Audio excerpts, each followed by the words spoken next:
Hi, everybody. I'm Michelle Gibson, and it's afternoon where I live in Prescott, Arizona on Sunday, the 16th of June. And I'm here with Dane, and he's joining me from New South Wales in Australia on Monday morning. And I'm really glad to have you here, Dane, and looking forward to what you have to share. You reached out to me, and it sounds like you've got some exciting information to part with. I'd like to have you tell us a little bit about yourself and then let us know what you've got going on your end.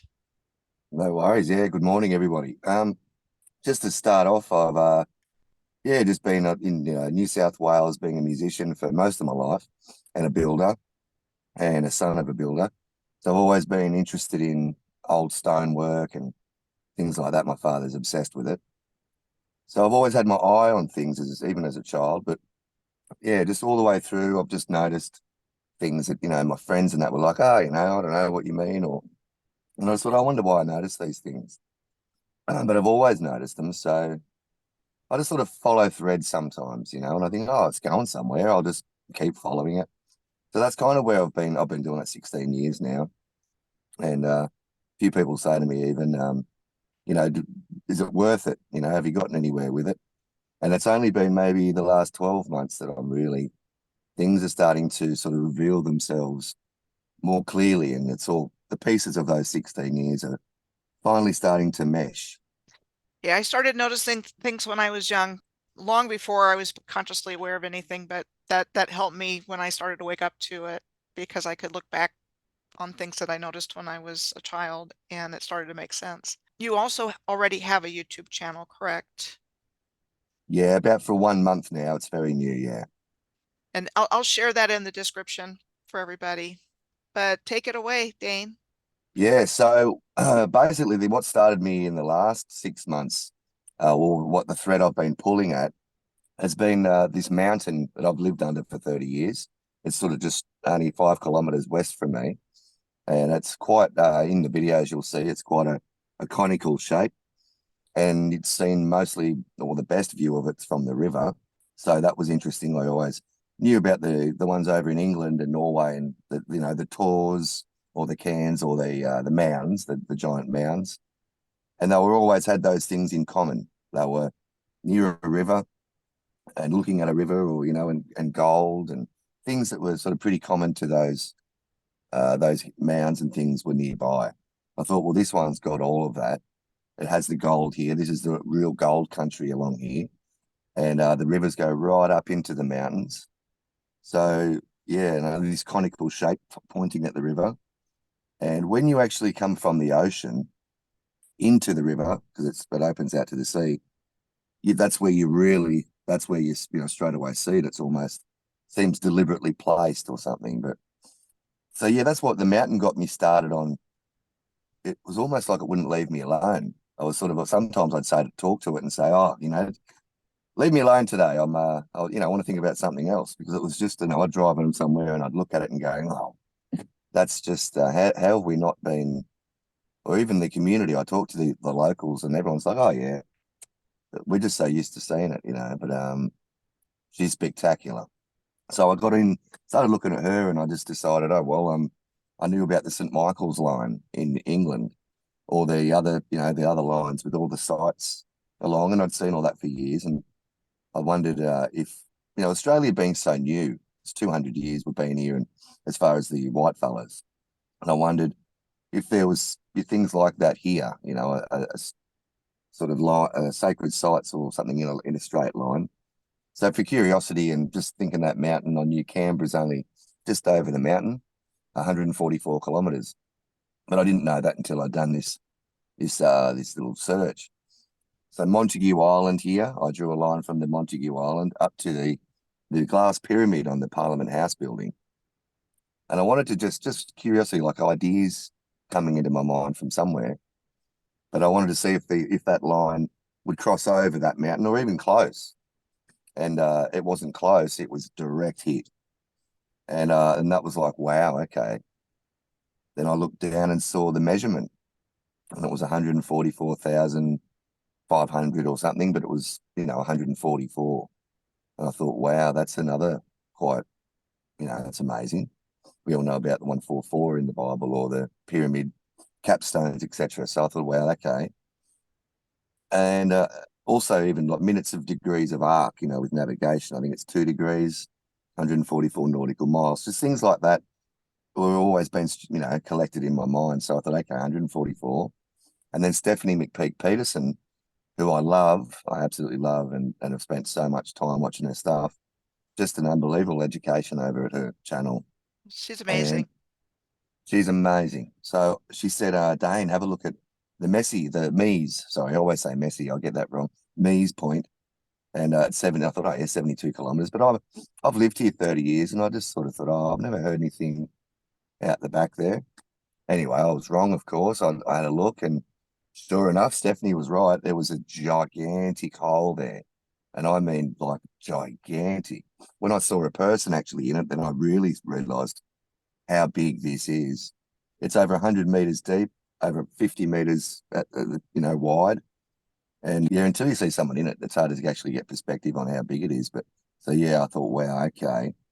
And then with all the fertility or the birthing of an idea or birthing of an empire or birthing of, something new, it was the phallus sort of shape on the island with the lighthouse, the big hole at 72 kilometres, and then 72 from there, the Parliament House building. And I'm just sort of thinking, okay, this kind of almost like it's all to do with birthing, and fertility and remembrance and sacrifice and all these very ancient Babylonian things. So then I'll sort of just keep skipping on to things that tie into all this. But then down at Melbourne, there's a shrine.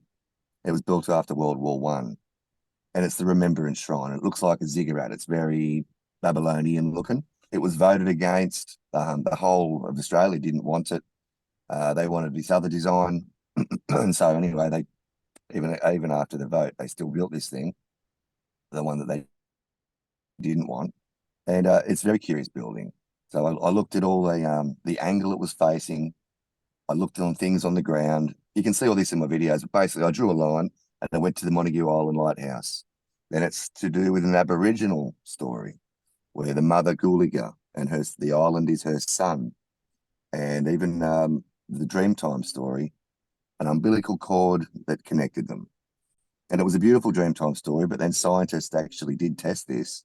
Apparently there was a dye put in the water and it came up out on the island. So it is actually connected. So these things really fascinate me because, you think, oh, it's a beautiful story from the Aboriginal people about how it all was created. But then it turns out, wow, this is actually really not just a dream time or a myth. So there's just so many of these things in Australia that I just really wasn't aware that we were so involved in this. I don't know, the great work that we hear that it's called. So yeah, they've really been busy here setting up these public works projects and things like that in these very specific places. And they do, it seems to me, they've gathered the Aboriginal stories. And to me, I think that actually those stories help us to find things like veins of granite or basalt or some sort, these are piezoelectric type veins of rock and igneous rock. And I think there's that they actually have a practical reason. I don't think I'm still trying. I'm still on this, but I don't think it's just for to match up biblical stories and 144 and stuff like that. I think it's actually got a function, an actual physical function. So I would yeah, definitely agree with yeah, that assessment. Yeah, there was an original system of ley lines, earth grid that was all over the earth that all lines everything up. And I'm working with another viewer who's actually done quite a bit of work finding the Earth's original grid system from right, starting with Kirkbride facilities, which were insane asylums. And when he started plotting the insane asylums with state capitals and Masonic lodges and mounds and forts, this whole grid system popped up, including a lot of locations in Australia. It's coming out Yeah. from, Yeah. people's guidance like yours and like Aaron's. It's like this was a very integrated system, and what we've been told about our history is just fabricated. And everything before was connected to this grid system, and then it's just been reverse engineered by our current governments and shadow governments and whoever's behind the scenes that knows about all this stuff that removed it from Yeah. our awareness. Well, that's another sort of, we could get into that maybe even another time. It's not a bit of Mhm. a side thing, but I've always, a bit like everyone else, it's maybe a bit nefarious what these the ruling class might be up to. But I'm starting to maybe have a bit of a turnaround. I don't know if it'll last or if I'm onto it or not. But I think maybe there's just the clues are so now that I see them, and now they're just so easy to find. I almost feel like I'm become some sort of expert, but I'm certainly not. But as in, like people ask me, oh, have a look at this area. And almost immediately, I just start finding things. It's kind of like if it was if these Masonic guys were so nefarious, or they were trying to hide it or occult it, keep it hidden. Geez, they've done a terrible job of it. If you know what I mean. It's like breadcrumbs left for, I call it the left for the eternal flames, like yourself and Aaron and myself and Nikki up the coast. And that was like me. This mountain was just sort of, it really was kind of talking to me. It was annoying me. I couldn't stop thinking about it. And I thought, why am I just flat out? I wake up thinking about it. It's like she was bugging me, like she wanted to be found or something. And yeah, so and Nikki up the coast said a similar thing at Noosa up in Queensland, at the mountains, and she started to think, and then it was sort of just started to permeate her mind so much. But yeah, with these Masonic guys leaving everything everywhere, I think, I don't know, they wanted us to find it. I think it's like almost a public initiation. I think maybe that is not against our will, but like everyone's coming along for this great work, whether we like it or not. I'm friends with Flea of the Red Hot Chili Peppers for 30 years and spent a lot of time living with those guys and just being around those guys and others, Pearl Jam or just other people like that. And I've asked questions over the years, but I always sort of had a feeling of how to ask. I never just said, hey, we go with this or something. It seemed not the way to do it. And they would not answer, but answer at the same time. They're very good at this. They would sort of it would take me a while to marinate on things after when I think, oh, I think I understand what they're trying to say to me without telling me. Because it's almost like some sort of oath that they take where, yeah, you don't. I think it's the seeking. I think it's that eternal flame where we seek for something. And instead of just being given the answers, like here's all the answers for the test, it's you have to really pull them up, pull your own threads and put it together. And it's more spiritually correct or in tune, or I don't know. It's almost like these rules in play. But getting back to, I just think that they've left all these clues everywhere. There's so many of them. Surely they knew somebody would, like us, would find them. And that seems to be how this knowledge is coming back. And I just talked to Mm, Colin about Northeast Ohio, sharing similar things. It's like when you're intuitively guided to this, an impulse to action, to go look and see, like you're saying, it's like more information is there. And you can kind of start to piece it together by recognizing what's in the environment and that there's patterns and it follows, like you're saying, it's like geometric and precise. And that was how the civilization that built it functioned in geometry and yeah. precision and function. Yes, And function. Yeah. and and somebody knows the power of it.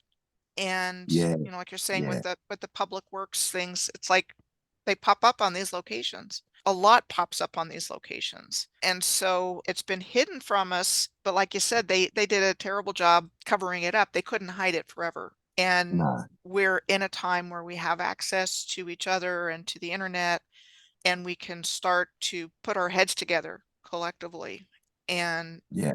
figure this out, because it doesn't benefit us not to know about it. It benefits Yeah. the ones that have hidden it. And so, Yeah. it's exciting that your guidance is taking you in this direction and you're open to the information that's coming in.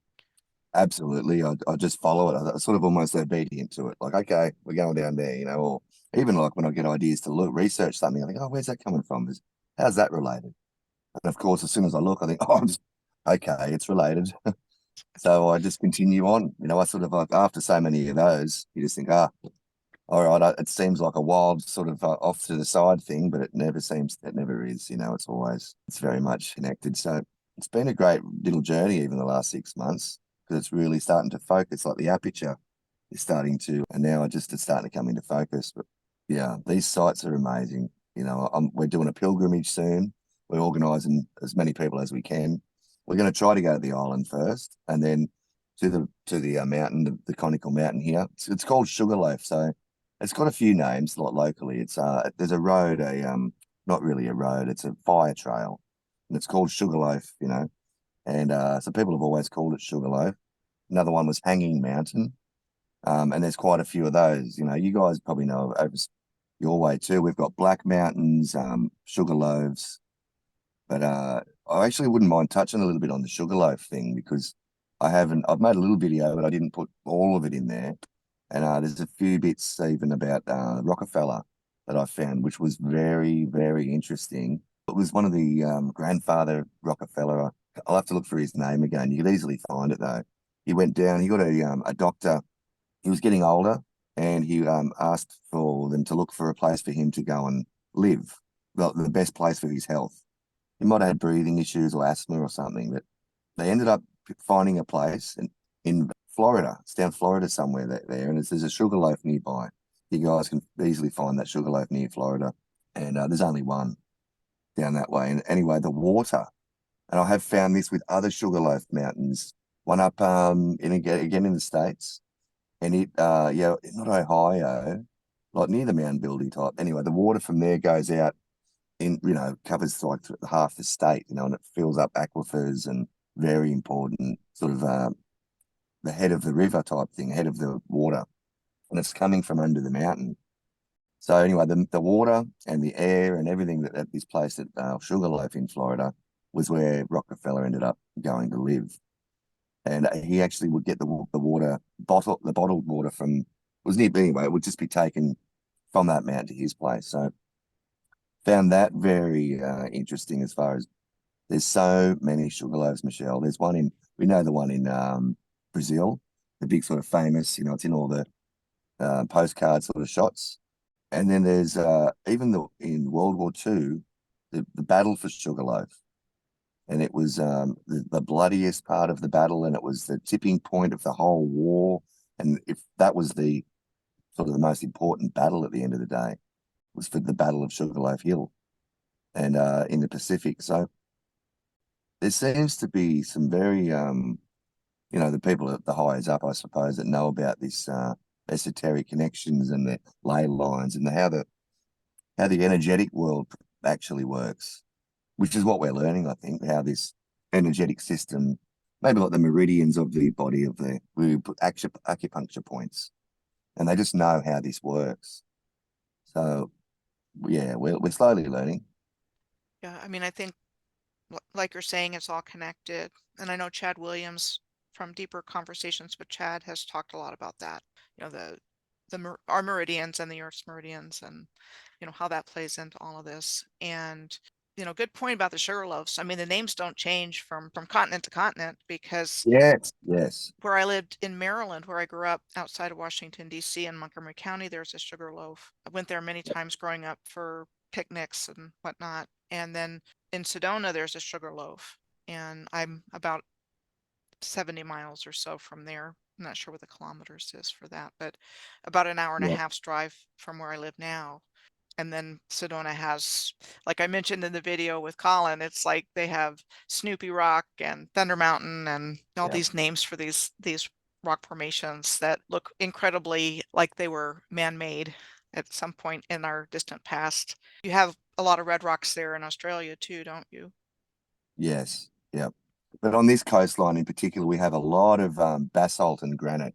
I mean, the Sydney Harbour Bridge granite was taken from Moruya and taken from the quarry where the quarry is. It's looking, and I don't just mean looking, I mean, there's no better place to take a photograph of Sugarloaf Mountain than the quarry. I mean, it's just the most spectacular view of Sugarloaf Mountain from the granite quarry that was used to take all the granite to Sydney for the Harbour Bridge. So, yeah, a few little things on that the audience might like that Nikki was mentioning the other day in our little interview that she said these quarries she noticed, and such a great pickup, that they were always sitting in water. Like as in the granite had been in the water and submerged or soaked in it for a long time. And they seemed to pick these, even in South Australia, I think it was another one, and it would have been immersed in water, this quarry, and they used the granite for the public works. And just looking into that last night, even I found that, the ocean's got a lot of gold in it. It's got, I think, the most, more than it's actually we've mined, the ocean has contained in the ocean. I thought, okay, with the quartz and the granite, and it's sort of gold content with the quartz. You'll find gold near quartz, that sort of thing. I thought, okay, there's things that I'm trying to learn more and more about as far as geology and rock formations and igneous rocks and the different types. But it's they seem to know something about it, and it's maybe its properties. Obviously, it's what it can actually do, because that's what I'm really realizing is there's a function, an absolute function, not just we like that pretty rock or that's a nice straight line there and we'll just put 144 kilometers. And I think there's a real function, a real, electrical, magnetic, mother, father, how all things were made. The first sacrifice of the mother, the matter, and the electric male principle, putting it into animation. I think this is what they've really got some deep understanding on how to create things, how things were created in the beginning, and how to continue that creation process. And I think again, I'll put this in here where they get our consent. We know that we often hear in the truth community or whatever, that seems to be they like getting our consent. Oh, it's an important part of the puzzle. And that's always been a curious thing, but I'm starting to understand, I think, why. Because if you don't, it just doesn't work otherwise. There's a function. Everything has a functional reason behind it, not just, it's not arbitrary.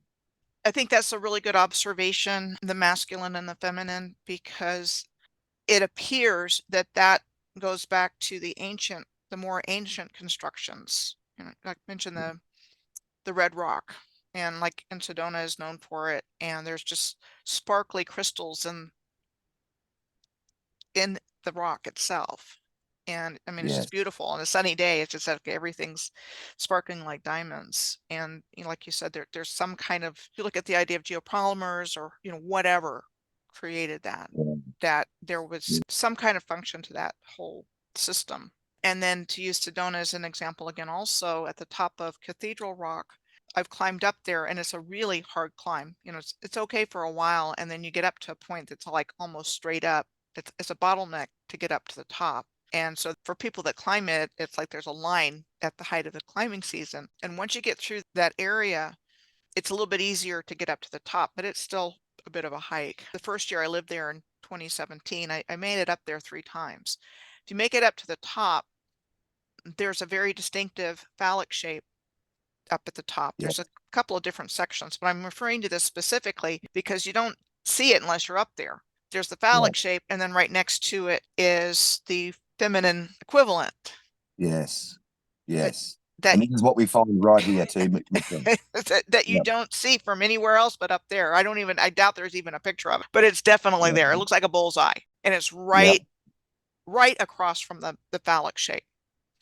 And Yeah. and then you have the solar and lunar alignments to go along with it. Yes. That's easy to get a picture of. Sorry, that's my next study is that to actually, I think it's Regulus that might be connected to some of these sites. And I need to sort of, I'm thinking it is Regulus. The Masonic Hall in town here and the Catholic Church are all about the lion heart. And both of them are, the Masonic Hall is called the Cœur de Lion, and the Catholic Church is St. John's Lionheart. So, and I'm just sort of putting it together with Regulus, Leo, and lately, Regulus, I looked the other night, just missed it, but it's set almost directly west, like over the mountain. And I thought, very curious. I think maybe I'm onto that one, but more study to look into that there. a bit more. But like you say, these the male female. Even out on the island, I've lived here 30 years and I can see the island from where I am, from my little town. And there's two big phallic rocks very close to each other. I had no idea they were there this whole 30 years, but I knew there was the whole thing's granite sticking out of the ground on the island. But these two very pointy sticking up, and then on that line I mentioned that goes to Parliament House. So it's the island. You get onto the land and you're only on the land a kilometre. You only go in a kilometre on, and there's two really big boulders. And we're talking 12, 13, 14 meters high and at least that in circumference around the base as well, more 20, 25. I haven't measured them. They're enormous stones. And they look like they've been dropped from the sky because there's no, like as in just dunk, dunk, and they just stuck there because there's nothing around in the scenery around that has that sort of rock sticking out like that. It's just like they're just plonked there. But these things are like almost like the Baalbek size. We're talking, nearly 1,000 ton. Yep, huge. Yeah. So seems to be very connected to the fertility male female principle. Very much so. I mean, even the Gulaga Mountain and the island of the mother and the umbilical cord. But then, yeah, these phallic. That the island is actually a male initiation for the men, and the mother Gulaga, which is just you're looking at it from the island. That's where the women go up to get if they want to get pregnant or that's where they do their business up there, and it's a no men zone. And I went up there as a teenager or 20-year-old, and it was a very I won't tell that story here, but I wouldn't recommend men going up there. No, really, I would not recommend them. Had quite an experience. So there's something in that. Yeah. Yeah, there's a birthing place in Sedona.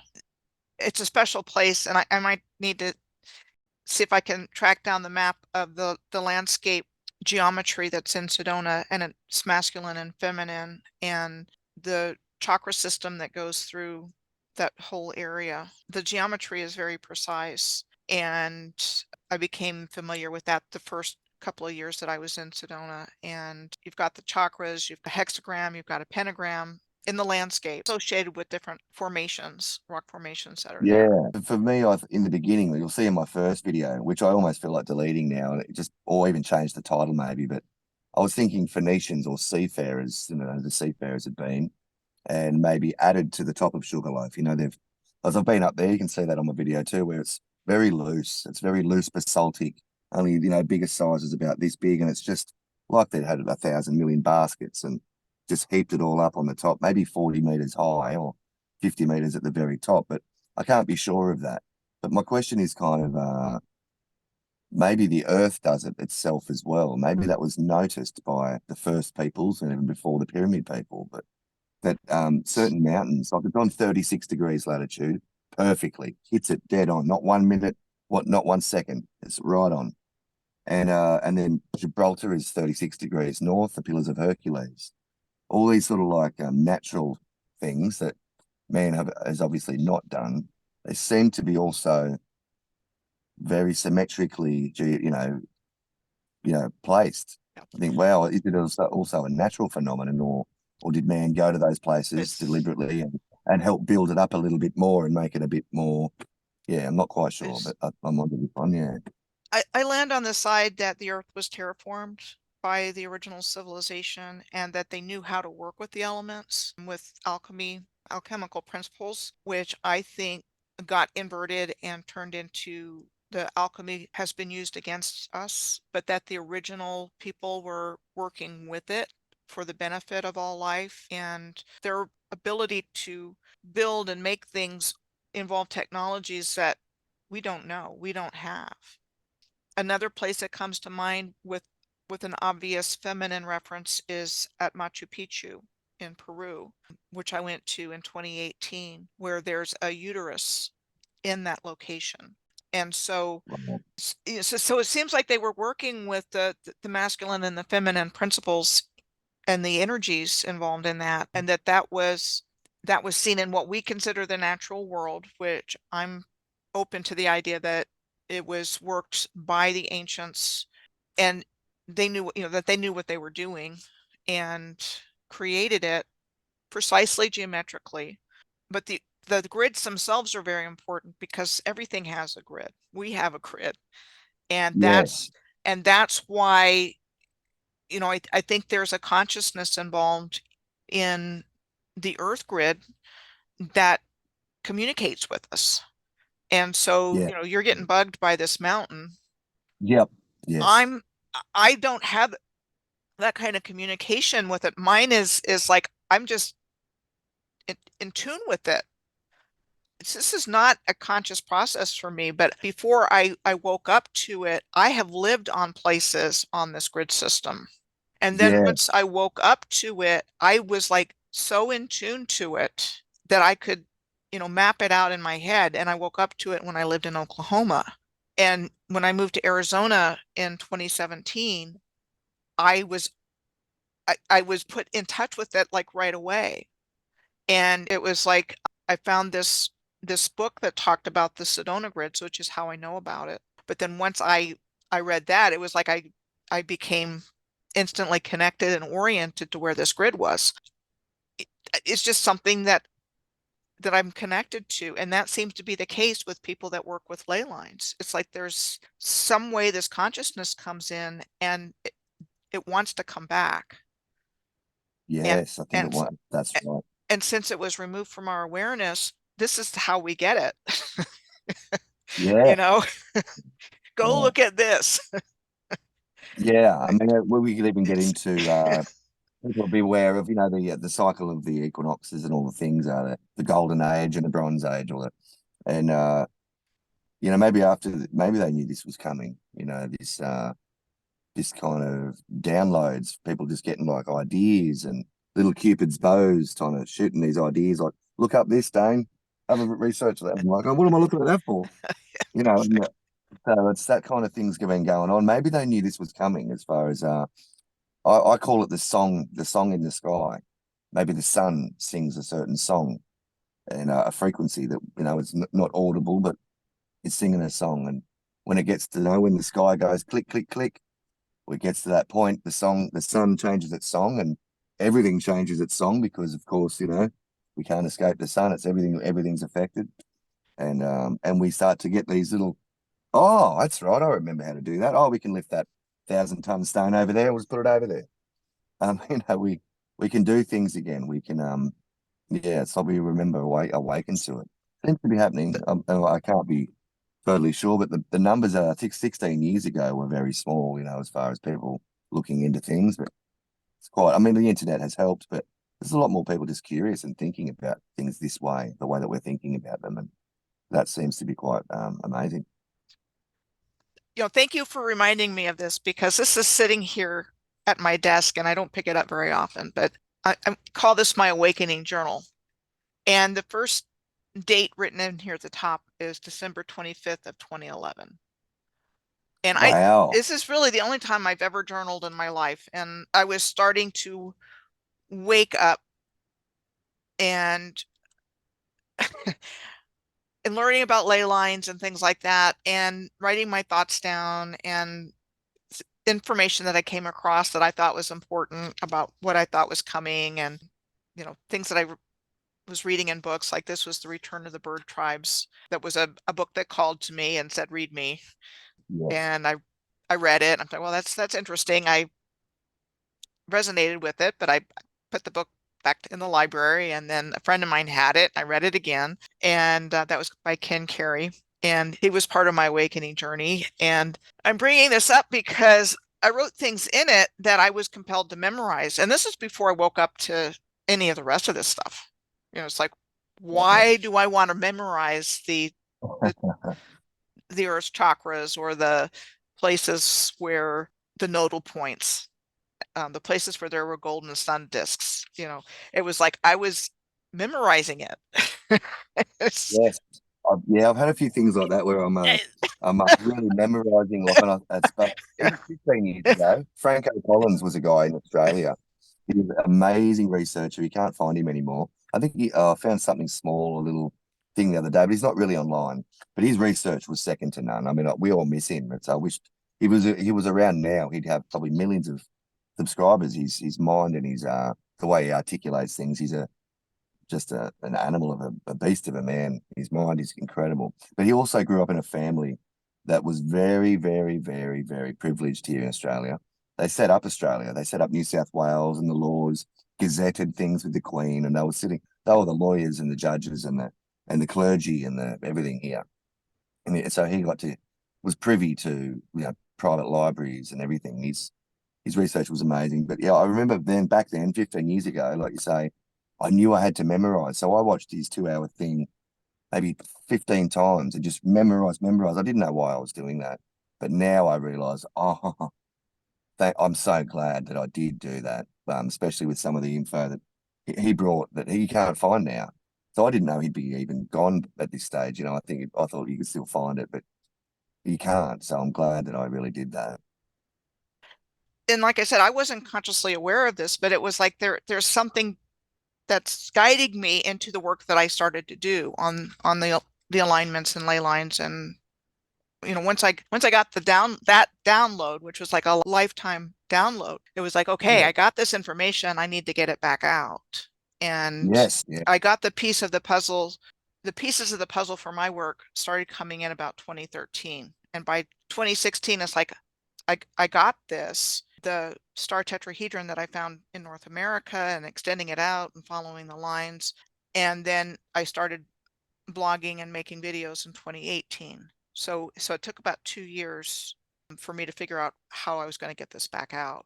And that was, the beginning of my journey, and, diving into research and learning more and more and more Yeah. by doing that research work and looking and Mm, seeing the patterns, the same patterns all over the earth, and the geometry and the buildings, everything being the same. And so mm. we've just been given this false history.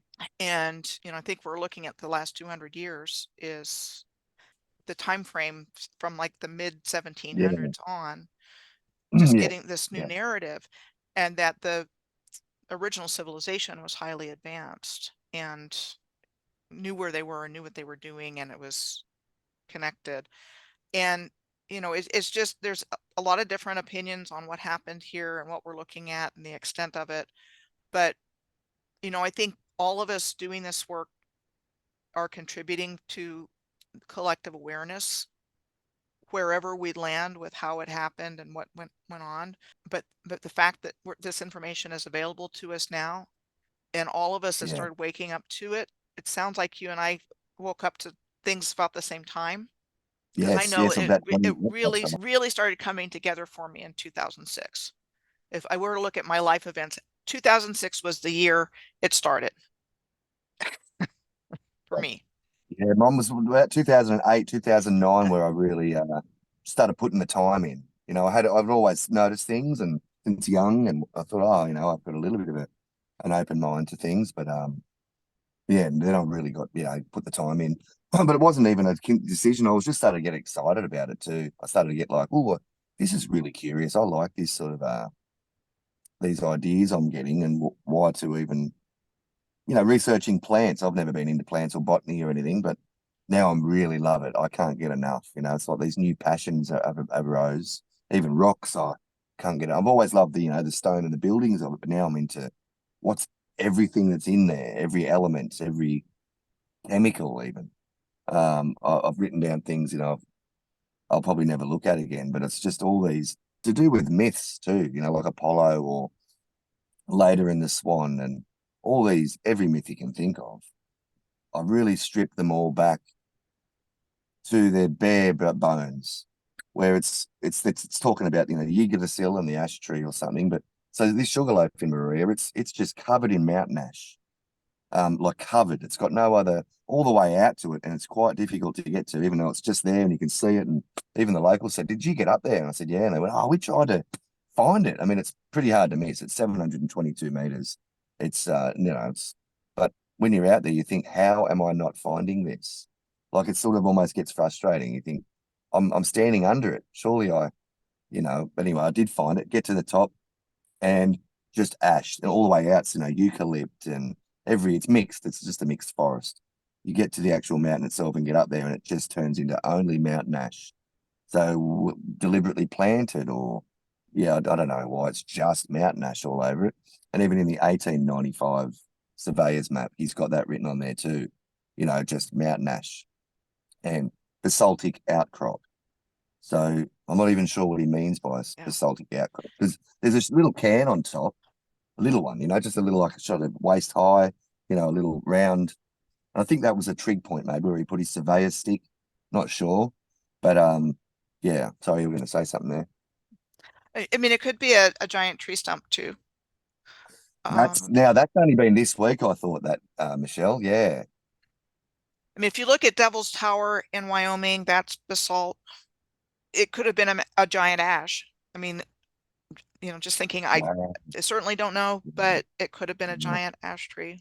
Because I believe Yeah, that Pilot Mountain in North Carolina, which was another one, and they're called monadnocks. One of the ways that they're described, like a single geologic feature, is yes. what a I think that's monadnock why is. the Dreamtime stories, when they collected, not the missionaries come into, you know, the islanders or the wherever, and they collect their Dreamtime stories. Really, I think it was for practical reasons. You know, it was to know where those tree stump roots went to. You know, that was like if you follow their story, or we're really actually getting the geography of the place. They're telling us where everything is, and yeah, I think you could be onto something there. I thought that this week, it really thought, oh, hang on, it could just be a root. It's a root system, and this petrified, you know, the basaltic and the granite.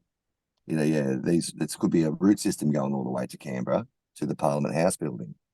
You know, and they've tapped into that. I think it's Yeah, a very real possibility. I mean, I've really opened up a lot to that, and it explains a lot.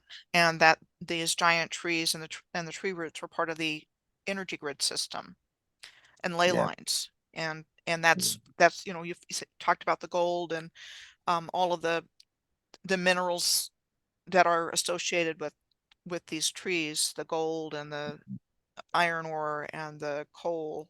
Um, they weren't serving the same function in different places. And I know, there's a lot of mining in Australia like there is everywhere. It's like they know where to go to get this stuff. And yeah. they've That's right. Yeah, they've mined everything exhaustively. I mean, it's incredible how yeah. much mining has taken place here. And then, Well, I've even seen about the gold. They when they leave England, they knew where it was. Like South Africa and Australia, that's got the most gold in the world. Those two places, and they're kind of on the same. And you look at them, they're down, you know, at the bottom there. And if you look across, that's the majority really. It's we've got the most, us and them. And I think if it's to do with the human body, the fractal, I really think this is the map that they're following. I really think that it's the same all the way up in size and all the way down. And all they had to do was truly understand this body map and go, well, the gold's going to be in Australia and in South Africa, because that's where we find most of the deposits in the human body. Now, I haven't worked out exactly where in the human body. I looked at the brain. It's the brain, the heart, the blood vessels, and the joints, where the concentrations of gold are in the human body mostly. I know that the Australia is the solar plexus chakra, right. 10 petals. And so things like that. Yeah, I'm just sort of like, okay, um, still pulling that thread. But yeah, And so that brings up Uluru as the third chakra of the earth. And also it's one of the earth's nodal points. So is Sedona. There's 12 altogether. wow. Axum, Ethiopia, Borobudur in Indonesia, Delphi in Greece, Göbekli Tepe somewhere in the Gobi Desert. It makes sense, Michelle, Lu- when you say Lu- 12. I mean, 12 uh, squared is 144. Yeah, that makes this sense. this is one of the ones I memorized. Lumbini, Nepal, Minas Gerais in Brazil, Mount Hakkasan in Japan, Rapa Mm, Nui, which is Easter Island, Sedona in Arizona, Sri Pada in Sri Lanka, and Uluru. Those are the 12. And again, I didn't really know why I was memorizing those. There's a couple of places like that that I felt impulse to memorize. But yeah. that's I've carried that with me for a while. And again, that's not information that you can necessarily look up in a book. I Yeah, I that's found right. it That's I right. found it from alternative research of people that had brought that information through. And James Tiburon of earthkeeper.net was one that had channeled information like that. And so I picked up on that from him. But, these nodal points have a lot of ley lines that cross through them. Yeah. And so they're important places on the Earth's grid system. One point that I wanted to make that kind of speaks to this is, you were talking about being interested in the chemical composition. It's not my forte, I'm not a scientist, but intuitively I believe that the chemicals are how spirit incarnates into matter. Wow. Yep. So Yep. Okay. I've done a little bit of work on that, but that would be my guess is how does spirit become matter? Mm, How does creation happen? And so you have sacred geometry, which is connected to this Earth grid system and the grids of everything, not just Earth, yeah. but not just us, not just all life, but the universe as well. Mm. But how did life form? And I really believe that these chemical elements are how that happened. And that would have been known to the ancients, and that's part of the lost knowledge when you look at Well, I was looking into what dissolves gold, and what was it? Cyanide and things like that were, they got to gold, but mostly all the other metals could be dissolved or worked with certain chemicals, but gold just wasn't a part of that. It's sort of its own separate thing. That's why the ancients thought it was the teardrops from the sun, or all these things that they just describe the gold as. But yeah, I think when I saw granite being squeezed in a laboratory, you might have seen that one. It's like this long, very nicely cut piece of granite, and they squeeze it, like in a vice. And the piezo electricity that starts to just, and it's endless. It doesn't ever stop. You can squeeze it for 1,000 years and it just keeps going. That's, the weight and pressure of the Earth's pushing down on the granite here under the ground. I mean, this has got obviously a lot of electric current running through it. I think it's, like I say, practical. It's a practical thing that they're tapping into, and yeah, it's how creation is. Where this is electric and matter and magnetism, and uh, there's just the basic principles are very well understood, and they use these things. It works on all levels, body, earth. Yeah, it's just they use it, and we're just basically ignorant to it. We just do our day-to-day life, but yeah, it's nice yeah, to see the average bear waking up to yeah, meridian systems of the earth and the body, and yeah, thinking that way. and it's really exciting that we're able to connect with each other like this and share ideas and all of us are guided into different areas and different aspects of this. I do it the way that I'm guided. That's how I know. That's what motivates me and what I'm passionate about. I'm not going to necessarily approach it from the perspective that somebody else is, but there's areas Yeah. of overlap, um, with all the different aspects that Oh that yeah. people are investigating and looking Oh into. yeah.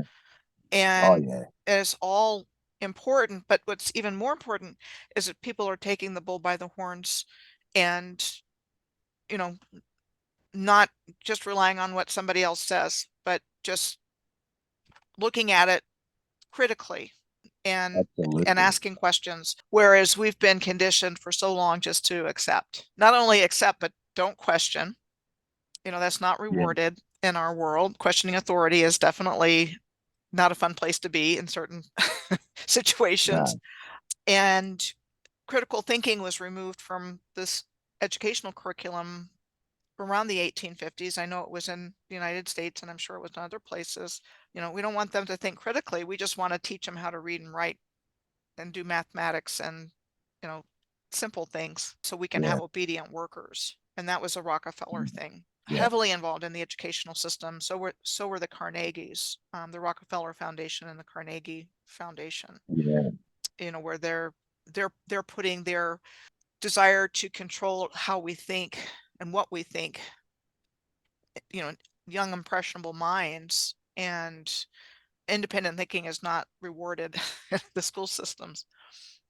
And not only that, it's heavy on indoctrination, and that seems to be the Yeah. case more now than I remember when I was in school.